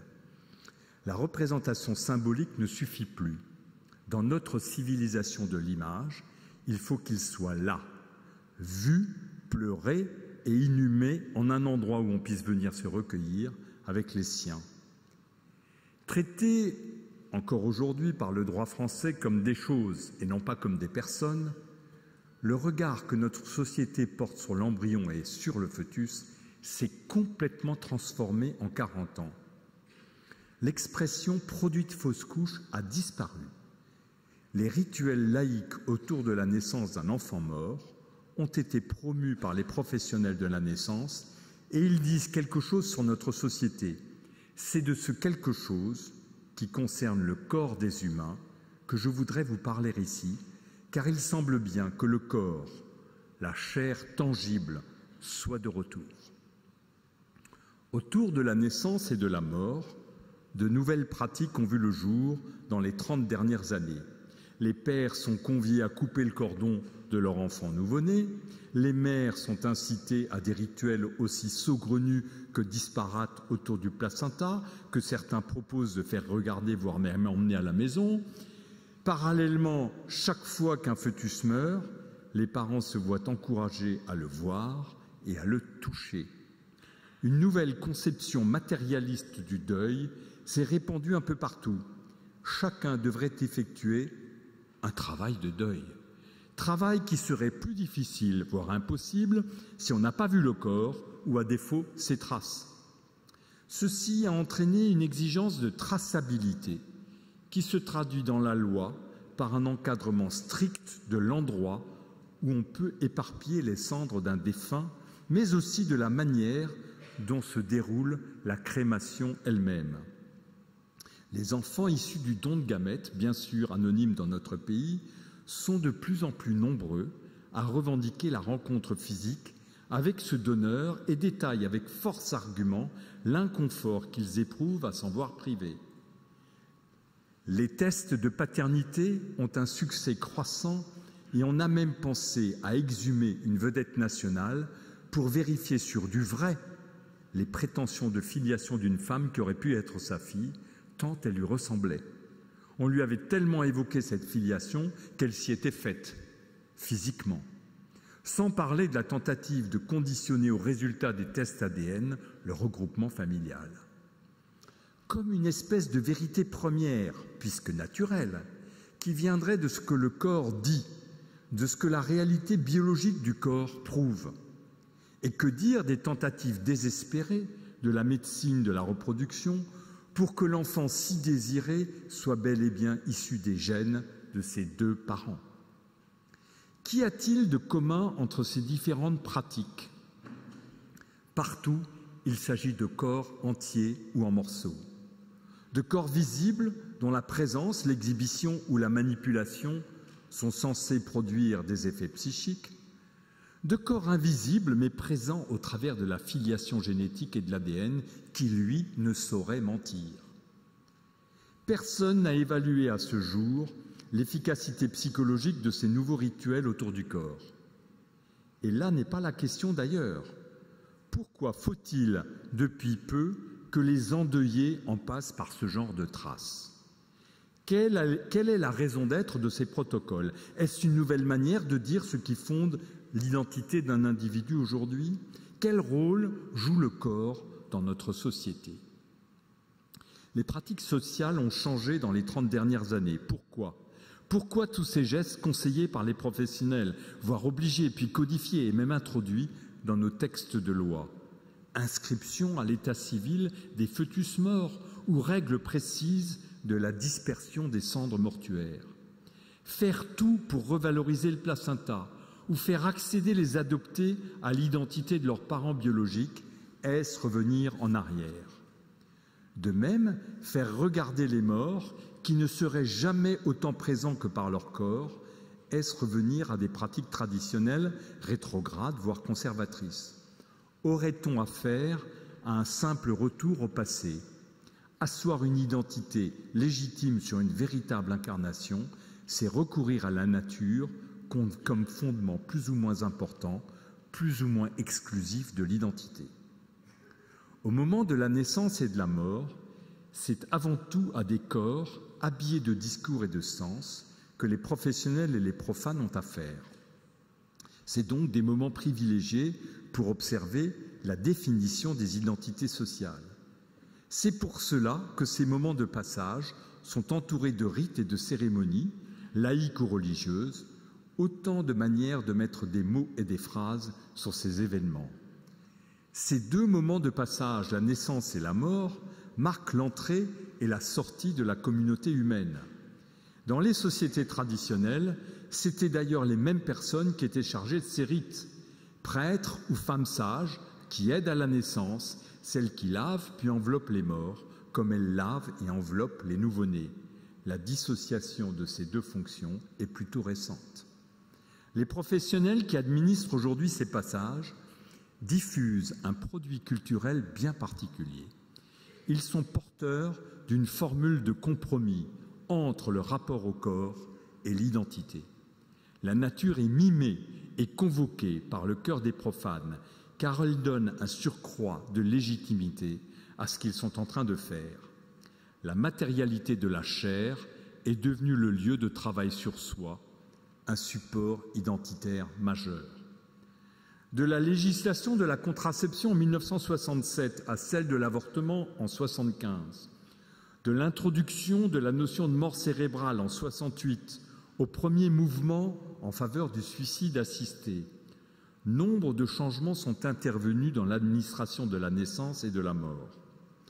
La seconde vie des bébés morts, expression empruntée à Dominique Mémy, est de fait très récente. L'usage dans les hôpitaux français, jusqu'au milieu des années 90, lors de la mort d'un nouveau-né, était de soustraire l'enfant à la vue de sa mère le plus rapidement possible après l'accouchement et de mettre celle-ci sous sédatif.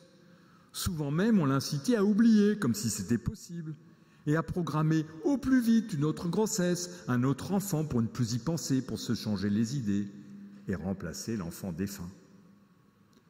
Au cours de la visite des médecins et des sages-femmes, on évitait d'ailleurs cette chambre où la mort avait tenu en échec le corps médical et ses techniques. Et que dire de cette pauvre mère qui ne l'était même plus d'ailleurs? On essayait de l'hospitaliser à un endroit où elle n'entendrait pas le bruit des autres nouveau-nés pour ne pas attiser sa douleur. L'hospitalisation dans un service de gynécologie avec les cancers et les fibromes achevait d'ostraciser les femmes qui avaient perdu leur enfant. Elles n'avaient même pas droit aux mêmes soins que les autres femmes fraîchement accouchées. Tout s'est inversé aujourd'hui. Les femmes touchées par le deuil périnatal sont considérées comme des mères à part entière. Sauf demande de leur part, elles sont hospitalisées au même endroit que les autres mères. Les entretiens avec les parents endeuillés sont réguliers et très professionnels. Les psychologues et les sages-femmes ont acquis un véritable savoir-faire en la matière. On évite l'anesthésie générale pour l'accouchement parce qu'elle introduit une sorte de blanc dans le souvenir de ce qui s'est passé, blanc sur lequel il faudra par la suite essayer de mettre des mots pour éviter les fantasmes délétères. On utilise le temps et on évite la précipitation que demandent certains couples si pressés d'en finir avec leur désarroi et leur souffrance. Le corps de l'enfant n'est plus caché, sauf si la mère le souhaite. Il est au contraire habillé comme n'importe quel autre nouveau-né. Il est même confié aux parents qui peuvent ainsi conserver des photos ou des éléments matériels de son corps, mèches de cheveux ou empreintes de son pied avant de s'en séparer. Les services hospitaliers conservent des photos des nouveau-nés pour le cas où celles-ci seraient demandées ultérieurement par les parents, plus tard, quand ils seront prêts. Voir le corps de l'enfant décédé constituerait désormais un moyen supplémentaire de faire face aux souffrances du deuil. Les mères sont invitées à se rapprocher d'autres parents endeuillés qui ont vécu la même chose au travers de groupes de parole au cours des mois qui suivent. Certains parents d'ailleurs souhaitent revoir à plusieurs reprises la sage-femme ou le médecin qui les a accouchés, rares témoins oculaires de cet enfant qui a été perdu, de cette parentalité qui est devenue virtuelle et dont les seuls professionnels de la naissance ont été témoins. Parler de lui et le pleurer sans que l'étiquette trop vite agitée de deuil pathologique ne leur soit apposée, pour se conformer à une norme sociétale qui dit que ce n'est qu'une fausse couche dans le fond et ce n'est pas la peine d'en faire tout un plat, les parents se taisent et se murent dans une souffrance non partageable, pas le droit d'être triste trop longtemps. Le droit a lui aussi changé en même temps que ces évolutions sociétales. Possibilité d'une inscription mémorielle de l'enfant dans le livret de famille, même si l'enfant n'était pas encore viable. Possibilité d'inhumer ou d'incinérer l'enfant. Création d'un carré des enfants dans la plupart des cimetières des grandes villes, là où autrefois les corps de ces enfants considérés comme des produits de fausse couche étaient détruits avec les autres déchets hospitaliers. Il s'agit désormais d'aider les parents à faire leur deuil, comme s'il fallait accomplir un travail qui ne saurait se faire tout seul Et le deuil se fait avec un corps présent ou représenté. Que s'est-il passé pour que les corps physiquement présents de ces petits nouveau-nés soient considérés comme un moyen nécessaire pour panser leur mort? Le plus troublant, c'est qu'à l'origine de cette évolution, il n'y a pas de demande sociale collective. Les seules demandes exprimées par les femmes étaient celles de pouvoir se recueillir à l'endroit où se trouvaient les restes du nouveau-né. En fait, la demande n'est pas venue des parents, qui réagissent souvent de manière fort négative quand la proposition leur est faite de voir le cadavre de leur enfant. Les travaux scientifiques qui ont cherché à savoir si ces gestes amélioraient l'état des parents ne sont pas probants. Il n'en reste pas moins que pour la plupart des professionnels qui mettent en œuvre ces rituels, l'affaire est entendue comme une évidence clinique. C'est mieux pour le psychisme des parents de faire ainsi. Ce ne sont donc pas des connaissances scientifiques qui ont ouvert la voie à ce genre de pratique, ni une demande sociétale introuvable. Sur quoi alors peut reposer cette nouvelle clinique des bébés morts? Pourquoi apparaît-il aux professionnels du soin depuis 90 qu'il faille du corps et de l'image concrète plutôt que de la représentation intrapsychique pour œuvrer à l'apaisement des endeuillés? Mais le phénomène qui vient d'être décrit semble plus vaste. Sans matérialisation corporelle, pas de bon deuil possible. Cette conviction s'applique aussi aux morts adultes. La mort est bel et bien, dans nos sociétés contemporaines, frappée de déni et de tabous. Fin de vie à l'hôpital, solitude des mourants, éclipse de la veillée funèbre, cadavres expulsés de l'espace public, absence de rituels funéraires. La mort est occultée aujourd'hui par contraste avec les fastes des cérémoniels d'antan. Force est pourtant de constater l'insistance nouvelle sur la confrontation avec le corps du défunt ou à défaut avec ses traces matérielles. Le devenir des cendres ou des corps dans les catastrophes collectives en atteste régulièrement, comme la compassion collective à l'égard des endeuillés qui n'ont même pas pu récupérer les dépouilles de leurs défunts. Je vous rappelle l'histoire du vol de Rio. Dignité, respect, protection, décence due aux restes humains, un lexique qui fait l'unanimité et qui illustre une sorte de sacralisation laïque des morts. Le recours à la crémation est en cours de régression. Le Vatican l'avait accepté en 1963 et des rites funéraires avaient été créés pour l'accompagner. Ceci n'a pas été sans poser le problème des cendres issues de ces crémations, de la possibilité de les conserver, de conserver les urnes funéraires chez soi, de les partager, de les vendre, de les répandre dans un lieu public, et le législateur d'intervenir sur ce dernier sujet. La loi proclame que le respect dû au corps humain ne cesse pas avec la mort et s'étend de fait au reste des personnes décédées et à leurs cendres qui doivent être fixées et empêchées de circuler. La volatilité des cendres dans notre pays est désormais contrôlée. La dispersion en pleine nature est soumise à l'obligation de mentionner le lieu, la date de dispersion et l'identité du défunt à la mairie de son lieu de naissance. On ramène par l'écrit le corps, fût-il réduit en cendres, à l'endroit d'où il est parti. Disposition hautement symbolique qui rend aux cendres le caractère de l'individualité et les rapproche du sort des cadavres entiers.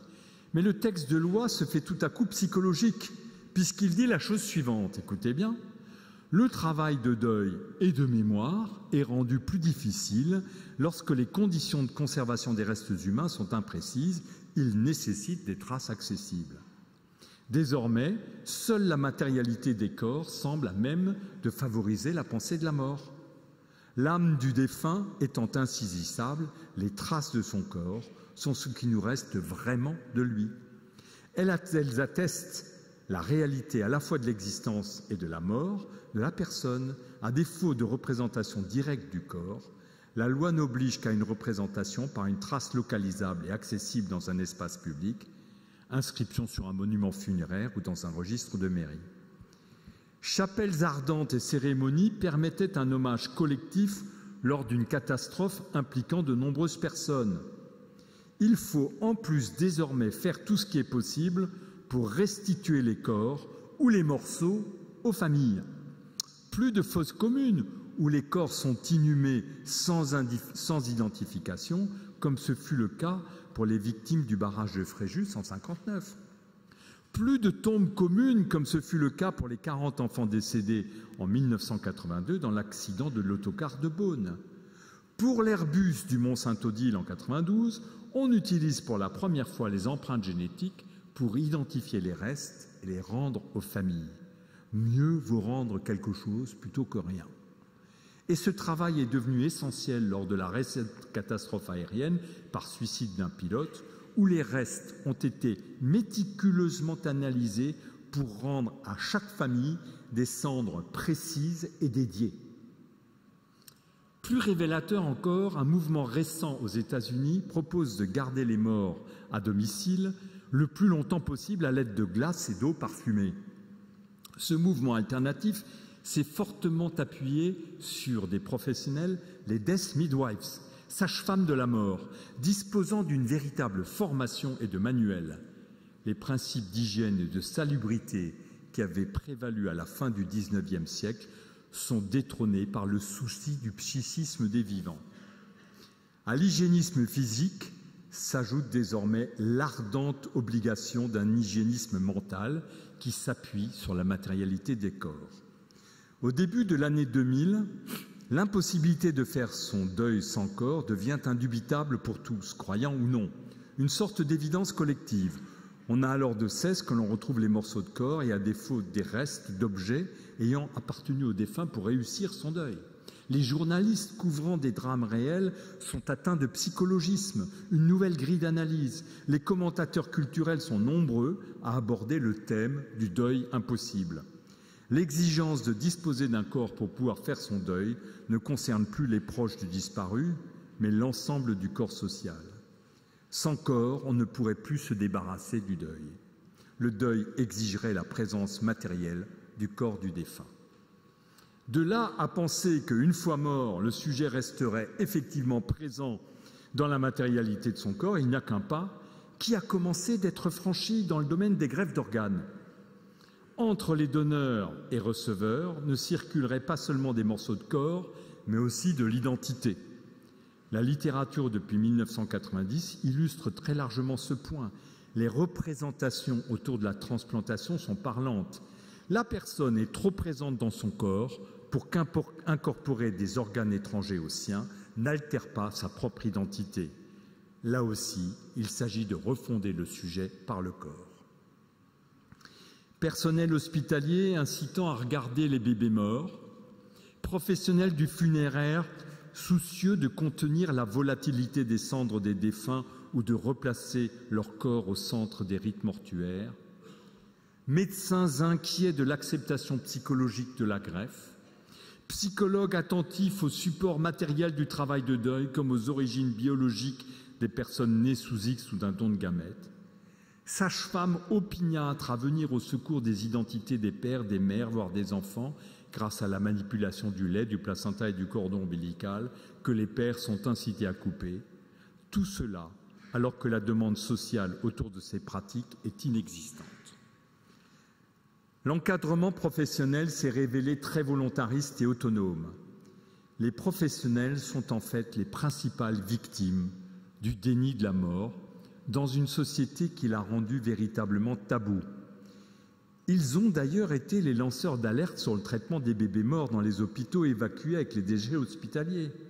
Ce sont des médecins qui ont fait des ambassades auprès des maires de grandes villes pour créer des carrés des enfants dans les cimetières. C'est une infirmière qui a dénoncé la collection anatomique de fœtus à l'hôpital Saint-Vincent-de-Paul. Les professionnels apparaissent donc comme les entrepreneurs de ces réformes qu'ils ont impulsées et non pas comme des agents passifs d'une demande extérieure. Mais leur attitude reflète un malaise plus diffus de la société. Si les professionnels ne cessent de ramener procréateurs mourants ou endeuillés à la matérialité du corps, certains profanes ne sont pas en reste. Depuis 1953, découverte de l'ADN, nous savons tous que nous sommes fondamentalement, irréductiblement différents les uns des autres. Le développement sans précédent de la biologie comme science autorise un contrôle technologique de nos corps. On pourrait donc modifier notre destin? Tout ceci a commencé dans les années 60, avec le refus croissant du biologique comme destin. Les femmes, par exemple, ont refusé de plus en plus de voir l'ensemble de leurs conditions contraintes par leur fécondité, voire leur nature féminine. Les personnes âgées ont refusé la diminution physique et mentale du vieillissement. Ce qui contrecarrait la liberté des choix des personnes quant à leur destin biologique s'est trouvé renversé en une décennie.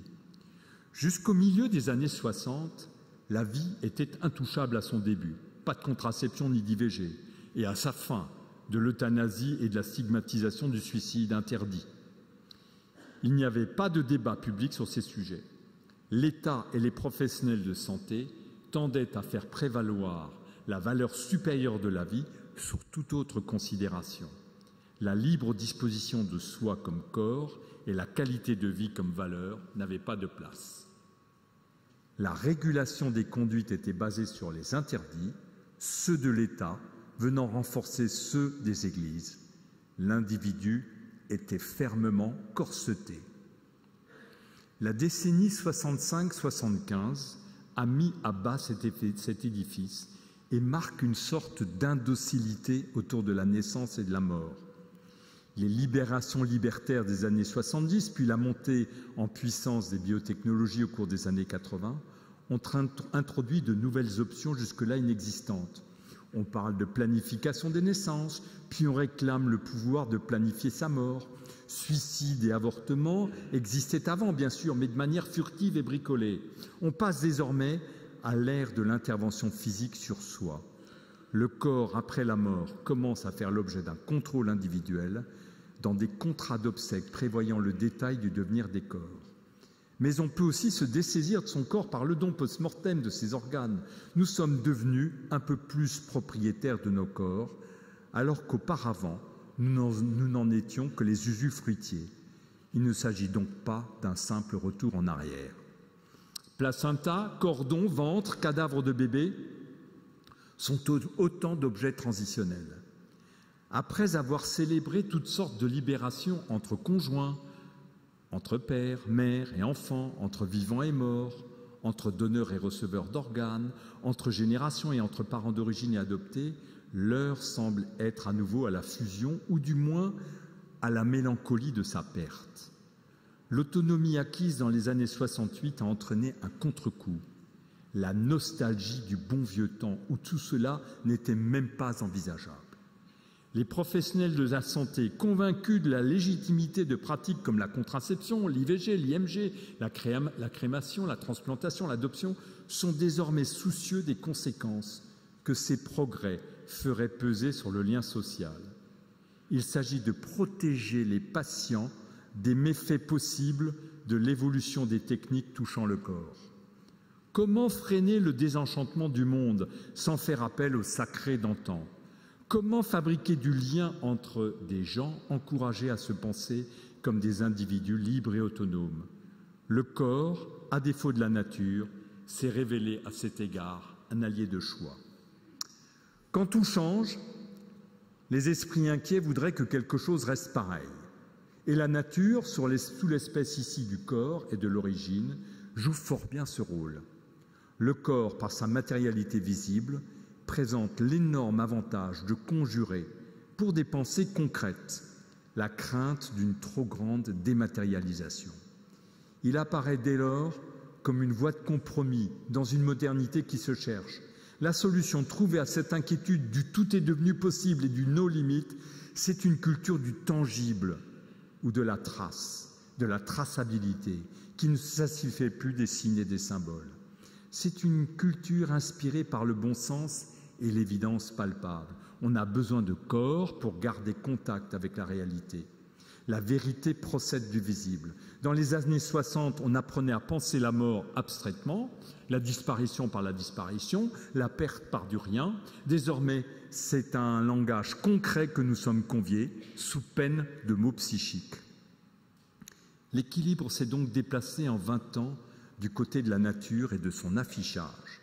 Les rites, les lieux, les traces, les représentations, voire les fétiches, sont essentiels à cette mise en scène. La visibilité est ici synonyme de vérité ou de réalité. La visibilité de la chair dit la réalité de la personne. La visibilité des gestes, acceptation de prendre l'enfant mort dans ses bras, de le regarder ou d'emporter le placenta, de contempler le corps d'un défunt, dit la réalité des affects. Le psychisme s'est imposé comme un intermédiaire acceptable pour modérer la frénésie des désirs individuels, là où l'ordre divin et la loi naturelle avaient été discrédités. La volonté individuelle promue par les apprentis sorciers que nous sommes devenus a donc sa parade, le psychisme. Notre société compense l'inquiétude née de la révolution culturelle et de nos nouveaux pouvoirs technologiques en puisant toutes les sources de réconfort identitaire que lui offre la nature. Qui peut me dire ce que j'ai à faire de ma vie et des miens? Le choix qui fut donné à cette femme par la connaissance prénatale du handicap grave de son enfant, le choix terrible de pouvoir arrêter la vie de son enfant trop malade pour être guéri, ce choix lié au progrès technique était pour elle un choix véritablement inhumain qui menaçait son équilibre personnel, comme il menace d'ailleurs l'équilibre de toutes nos sociétés libérales, tentées par la profusion des choix personnels. Quand tout est possible, à quoi peut-on encore se raccrocher pour faire sens? Le retour du corps est peut-être une manière subliminale de nous ramener, malgré tout, vers un des fondements de notre humanité, mis à nu par les progrès technologiques et inquiète de leurs conséquences. Merci de votre attention.